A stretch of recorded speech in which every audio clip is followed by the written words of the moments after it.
৩০ November থেকে কার্যকর জাতীয় নবম পে স্কেল, সর্বনিম্ন ৩৫,০০০, সর্বোচ্চ ১,৮৫,০০০ টাকা।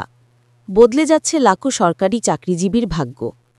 আসসালামু আলাইকুম সম্মানিত দর্শক, দেশের সকল সরকারি কর্মকর্তা কর্মচারী ভাই ও বোনদের জানাই আন্তরিক শুভেচ্ছা এবং অভিনন্দন।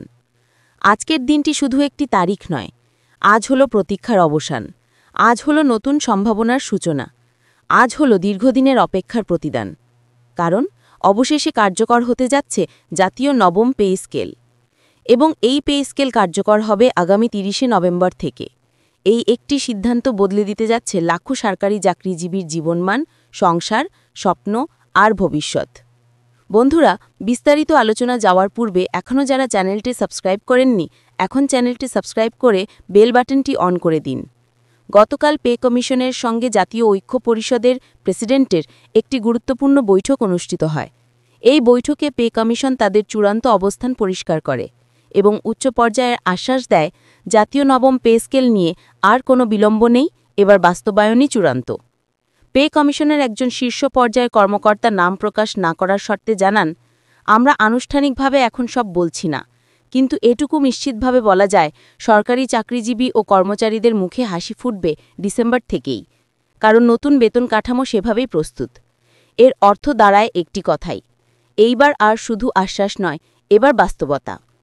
এই নবম পে স্কেলের মূল কাঠামো সাজানো হয়েছে 4টি গুরুত্বপূর্ণ ভিত্তির ওপর। 1. 12টি গ্রেড নির্ধারণ করা হয়েছে। 2. 1.4 অনুপাত নির্ধারণ করা হয়েছে। 3. সর্বনিম্ন বেতন 35,000 টাকা। 4. সর্বোচ্চ বেতন 1,85,000 টাকা। 5. বার্ষিক ইনক্রিমেন্ট 10%। 6. পেনশন সুবিধা বহাল এবং কার্যকর। এটি কোনো ছোট পরিবর্তন না, এটি একটি পূর্ণাঙ্গ রূপান্তর। 12টি গ্রেড কী বোঝায়? আগে যেখানে অনেক ছোট ছোট বিভাজন ছিল, এবার সেটাকে সহজ, পরিষ্কার এবং কার্যকর করে 12টি গ্রেডে ভাগ করা হয়েছে। এর মানে নিচের পদের কর্মচারীও এখন সম্মানজনক বেতন পাবেন, মধ্যম শ্রেণীর কর্মকর্তাদের আয় হবে ভারসাম্যপূর্ণ, এবং উচ্চ পর্যায়ে পৌঁছালে বেতন হবে মর্যাদার সাথে সামঞ্জস্যপূর্ণ। একটা কাঠামো দাঁড়িয়েছে 1.4 অনুপাতে, মানে এক গ্রেড থেকে আরেক গ্রেডে বেতন বাড়বে যুক্তিসঙ্গত হারে। এতে কোনো শ্রেণী অবমূল্যায়িত হবে না।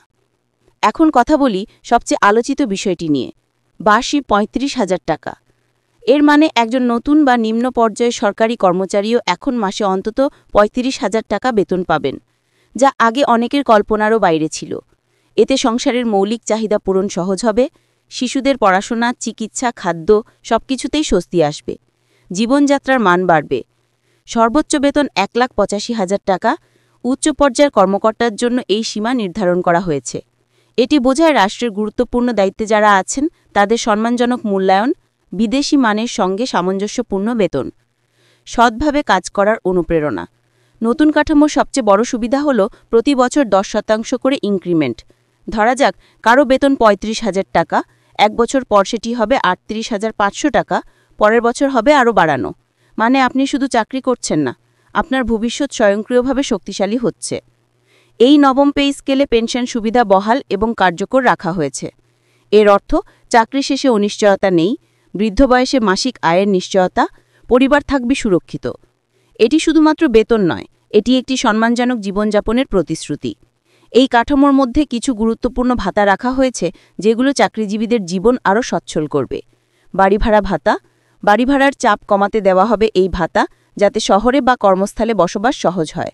মহার্ঘ ভাতা, বাজারে দ্রব্যমূল্য বাড়লে সেই চাপ সামলাতে এই ভাতা সহায়তা করবে।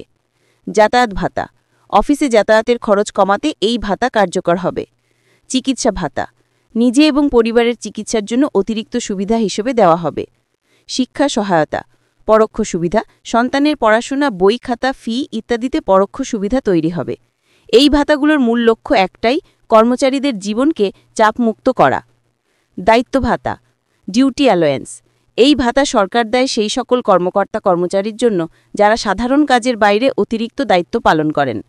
যারা একাধিক কাজ, বাড়তি দায়িত্ব, বিশেষ শিফট বা ঝুঁকিপূর্ণ দায়িত্ব পালন করেন, তাদের অতিরিক্ত পরিশ্রমের স্বীকৃতি হিসেবে এটি দেওয়া হয়। ঝুঁকি ভাতা, রিস্ক অ্যালায়েন্স, এই ভাতা দেওয়া হয় একেবারে বিশেষ পরিস্থিতিতে কাজ করা কর্মচারীদের। স্বাস্থ্য খাত, জরুরি সেবা, দুর্যোগ ব্যবস্থাপনা, নিরাপত্তা, বিদ্যুৎ, গ্যাস, পানি বা রাসায়নিক সংশ্লিষ্ট কাজ। যেসব কাজে জীবন ও স্বাস্থ্যের ঝুঁকি থাকে, সেই ঝুঁকি মোকাবেলায় আর্থিক ক্ষতিপূরণ হিসেবে এই ভাতা যুক্ত। প্রযুক্তি ভাতা, টেকনিক্যাল বা আইসিটি অ্যালাওয়েন্স। এই ভাতা ডিজিটাল ও প্রযুক্তিগত কাজে যুক্ত কর্মকর্তাদের জন্য, যারা কাজ করেন computer server, software, network, data বা আইটি ব্যবস্থাপনায়। ডিজিটাল বাংলাদেশ বাস্তবায়নে সংশ্লিষ্ট কর্মচারীদের উৎসাহ দেওয়া। প্রশিক্ষণ ভাতা, ট্রেনিং অ্যালাওয়েন্স। এই ভাতা দেওয়া হয় সরকার অনুমোদিত প্রশিক্ষণে অংশ নেওয়া কর্মচারীদের দক্ষতা বাড়ানো, নতুন জ্ঞান ও প্রযুক্তির সাথে আপডেট রাখা। উৎসাহ ভাতা, পারফরমেন্স বা ইনসেন্টিভ অ্যালাওয়েন্স। এই ভাতাটি দেওয়া হয় ভালো কাজের স্বীকৃতি হিসেবে। যারা সময়মতো কাজ শেষ করেন, নতুন আইডিয়া দেন, সেবায় স্বচ্ছতা আনেন, অসাধারণ অবদান রাখেন, তাদের জন্য এই ভাতা নির্ধারিত। ভালো কাজের ভালো পুরস্কার, এই মানসিকতা গড়ে তোলা। এই কাঠামো বাস্তবায়নে সবচেয়ে গুরুত্বপূর্ণ কাজটি করেছেন অর্থ উপদেষ্টা। তিনি অপ্রয়োজনীয় ব্যয় বন্ধ করেছেন, বাজেটে পুনঃসমন্বয় করেছেন এবং এই পে স্কেলে ইনভেস্ট নিশ্চিত করেছেন। এটাই প্রমাণ করে এটি শুধু সিদ্ধান্ত নয়, এটি একটি পরিকল্পিত বাস্তবতা। এই সিদ্ধান্তের প্রভাব শুধু চাকরিজীবীদের ওপর নয়, পড়বে পুরো জাতির ওপর। বাজারে টাকার প্রবাহ বাড়বে, ভোগ ক্ষমতা বৃদ্ধি পাবে, ছোট ব্যবসা ও দোকানদার লাভবান হবে, অর্থনীতি আরও সক্রিয় হবে। অর্থাৎ নবম পে স্কেল মানে শুধু বেতন বৃদ্ধি না, এটি একটি অর্থনৈতিক জাগরণ। প্রিয় দর্শক, আজ আমরা শুধু একটি খবর শোনালাম না, আমরা আপনাদের জন্য একটি নতুন বাস্তবতার দরজা খুলে দিলাম। 30 নভেম্বর থেকে শুরু হচ্ছে সরকারি চাকরিজীবীদের জন্য নতুন একটি অধ্যায়। আপনি যদি একজন সরকারি কর্মকর্তা বা কর্মচারী হন, তাহলে এই মুহূর্তে নিশ্চয়ই আপনার মনে একটাই অনুভূতি, অবশেষে আমাদের দিন ফিরছে। আর যদি আপনি সাধারণ নাগরিক হন, তবুও জেনে রাখুন, এই পরিবর্তন আপনার জীবনেও ইতিবাচক প্রভাব ফেলবে।